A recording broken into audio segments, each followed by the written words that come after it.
One of the more appealing characters in the upcoming Resident Evil title, Alyssa Ashcroft has made her name in this franchise. As an iconic character in the widely beloved multiplayer survival horror game Resident Evil Outbreak, but aside from that there is more to her character, and today I'm going to take a deep dive as to who she is and what transpired to her unfortunate death. So before we get into this video, be sure to leave a like on it to help it reach the YouTube algorithm, and subscribe to the channel for more content like this in the near future. And now, let's get into it. Alyssa was a field reporter for the local newspaper in Raccoon City, an occupation which has given her an insatiable appetite for collecting information. Her strong personality makes her a sore loser who often clashes with others, but she'll take care of those close to her in a pinch. Alyssa had a natural talent for shooting and an inquisitive nature to make good use of her skills with a lockpick.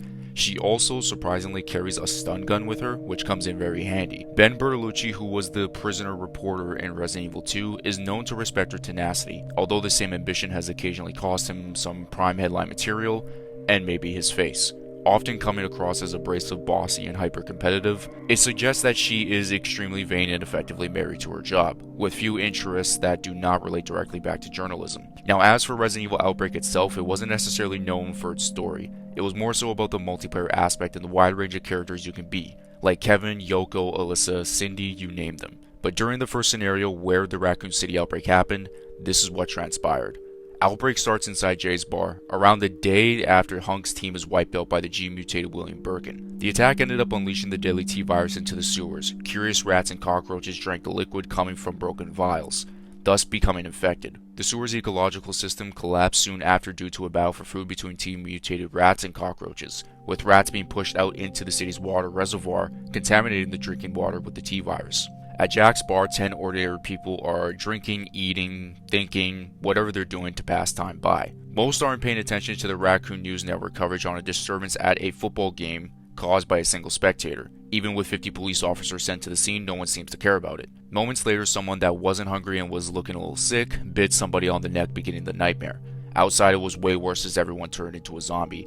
With people running and screaming for help, their behavior is cannibalistic-like, and they seek for living human flesh. With how you could play the Outbreak scenarios, Alyssa may not have been a part of all of them to begin with, let alone that you could play as her to be a part of all of them. But there were characters attached to each scenario, like Yoko was in the below freezing point scenario, or Kevin Ryman in the first one where the outbreak begins. But I do want to cover the first one primarily, no disrespect to the other scenarios, let alone the characters. With the survivors escaping the bar in order to survive, they had to enter the city streets, which were flooded with zombies. After the RPD's acting chief Raymond Douglas died, or when he was being eaten alive, he ordered the survivors to set a tanker on fire to stop the overwhelming wave of zombies. They succeeded in doing so. Arriving to Main Street, 3 cops, Elliot, Eric, and Harry, are carrying out an emergency operation. Blow up the street using explosives in order to destroy a horde of thousands of zombies.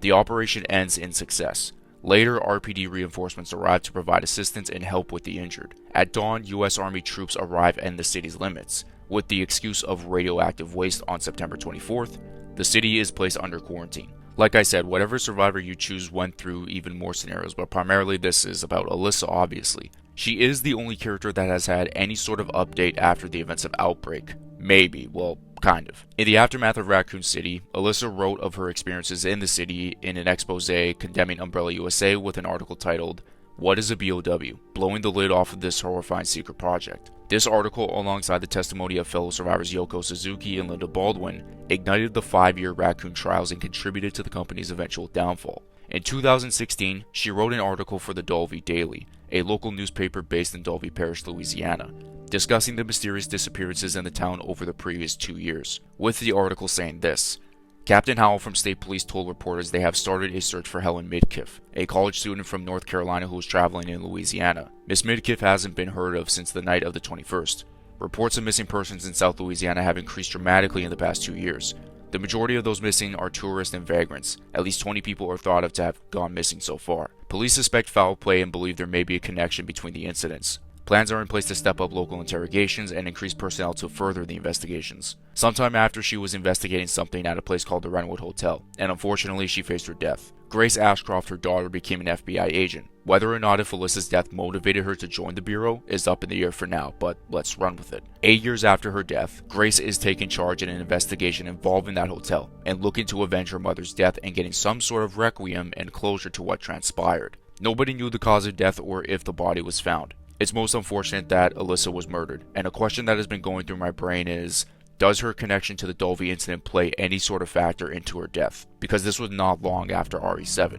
But then again, this could have been a whole new thing for Alyssa, and now the only thing we can do is wonder what truly happened, and even wonder, is she still out there, in a more unsettling way?